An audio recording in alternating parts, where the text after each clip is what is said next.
Alright, so in this last video, we're going to take a look at, starting from question 102. And it says, use a two-sample t-test to check the effectiveness of an experimental drug that is supposed to lower a value of the subject. So X2 is the control group and X1 is the treatment group at a level of 5%. Does the treatment lower the values? Hint, U X1 minus X2, and we're going to use two variable stats. So you could do one variable stats on each column separately, or you could use the two variable stats together. It doesn't matter. First thing you ask though is, what is the null and alternate hypothesis? So the null hypothesis is that the difference between the two groups is 0, treatment and control group is 0, and that would mean that the treatment doesn't work, right? Because if two groups have the same average, then the treatment didn't seem to accomplish anything. What we're claiming is, what we're testing is that this difference is less than 0. And again, that's if we do X1 minus X2, if X2 is the control group and X1 is the treatment group. All right, so what type of test are we conducting? This was a left tail test. Again, looking back at our null hypothesis, we have a less than. All right, so left tail test. So it wants to know what the standard error is between X1 and X2. All right, so this one is the one that's a little more complicated. I'm going to go ahead and write it out here. So the standard error is going to equal the square root, and then we're going to have, I guess I have it written out up here. The standard error of the first one squared, which is the variance, divided by n1 plus the standard deviation of the second sample squared divided by n2. So the question is, where do we get these numbers from? Well, that's what we said we could use that second variable stats. So if I come over to my calculator and I do stat, and remember I already have those lists x1 and x2 in my calculator from the beginning of this section. So just to verify that, I could hit second stat, no, I'm sorry, hit stat enter for calculate. For edit, I mean, and list 1 and list 2 were those x values given initially. Now, I'm going to quit that and go to stat, calculate two variable stats, and I'm going to do list x to be, I'll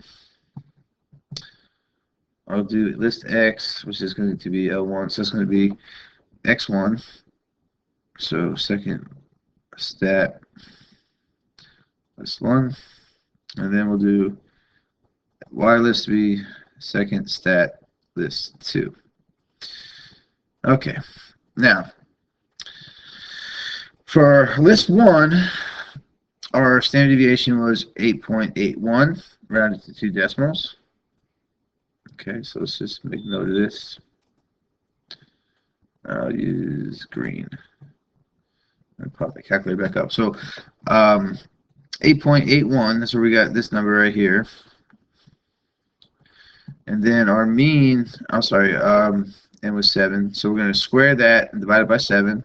And then if you scroll down, you get the second list and you see that SY is 6.59. So that's where we get the 6.60 squared. Okay. So again, the best way to do this in your calculator, let's see, go to second quit.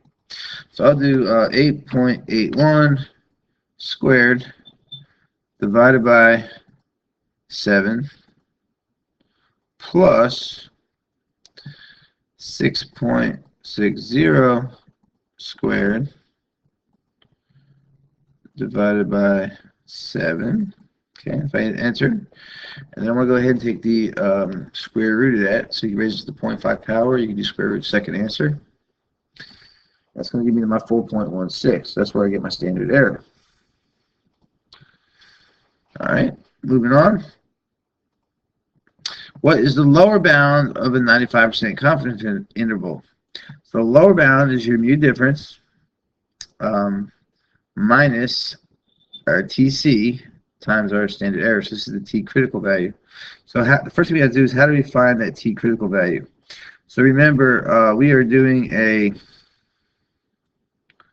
well, if we go back to our null hypothesis or alternate hypothesis, we see this was a left tail test, right? So for our TC, sorry, this was a 95% confidence interval. So we're really looking here, we want this to be 0.95, right? So I have TC here, and I have negative TC here. Okay.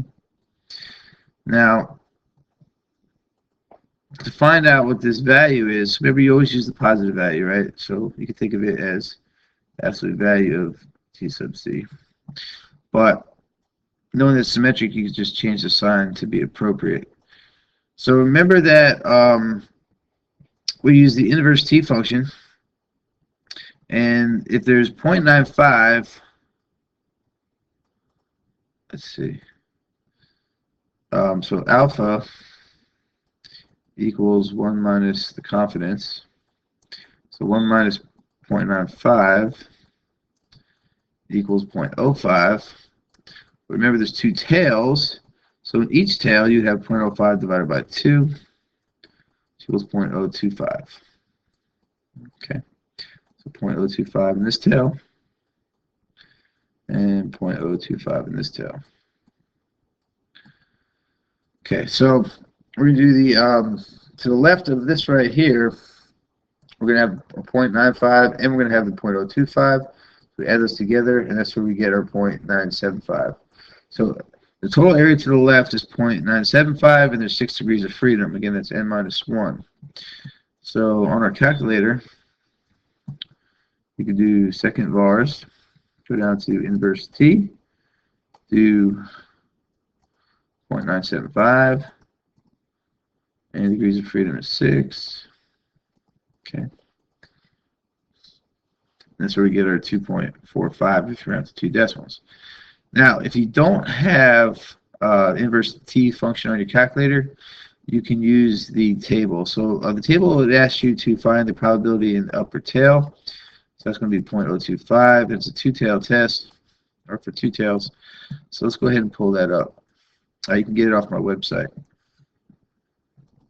Okay, so if you go to delvecchiostats.weebly.com and you click on book resources, you can scroll all the way down to the bottom and it says T distribution table. Let's go ahead and click on that. Now, I'm going to blow this up a little bit. So it says upper tail probability. So we already showed it was 0.025 and we had 6 degrees of freedom. Okay, so the intersection here shows you that it's 2.447, or to 2 decimal places 2.45.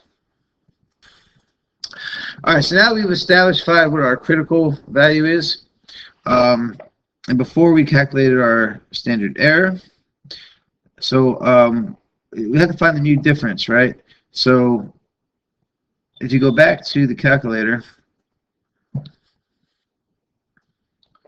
and do,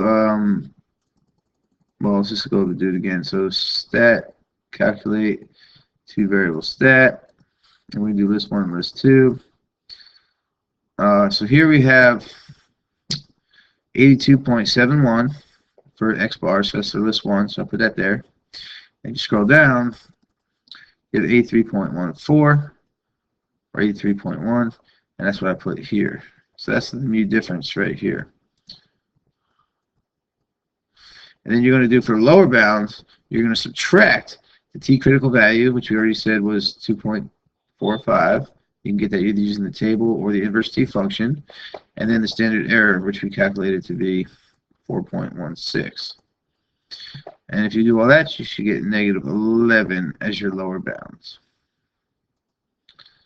And this was the upper bounds. Well, here we do the same thing, except for we're just adding T critical times standard error, and you should get 10. But here's the thing to realize. Let's just go back. Let's talk about that for a second. So my lower bound was negative 11. My upper bound was 10. And you'll notice that 0 is included in this. 0 is included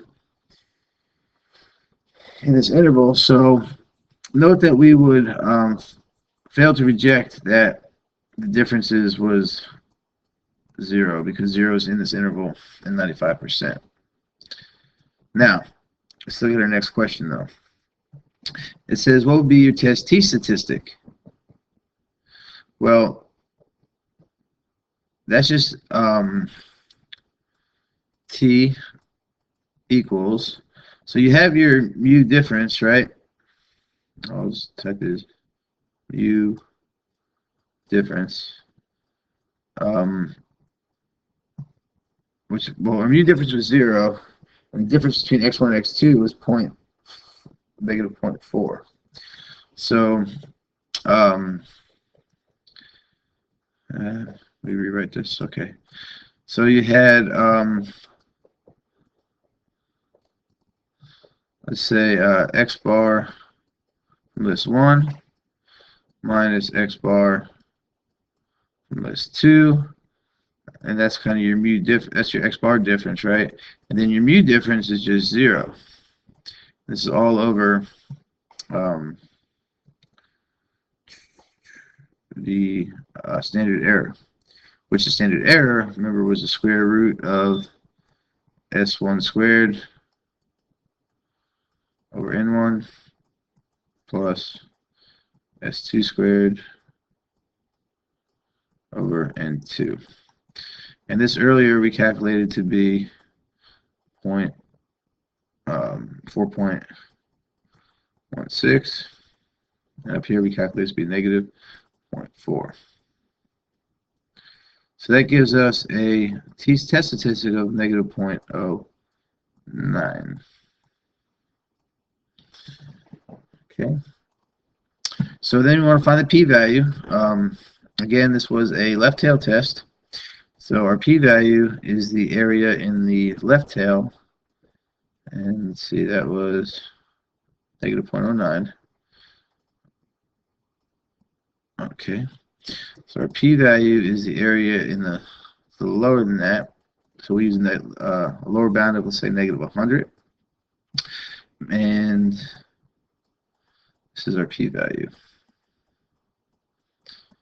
All right. So p-value is going to be our TCDF. Let's go ahead and do it on the calculator. So let me do second vars TCDF, and we'll go from negative 100, let's say, to negative, oops, all right, negative 100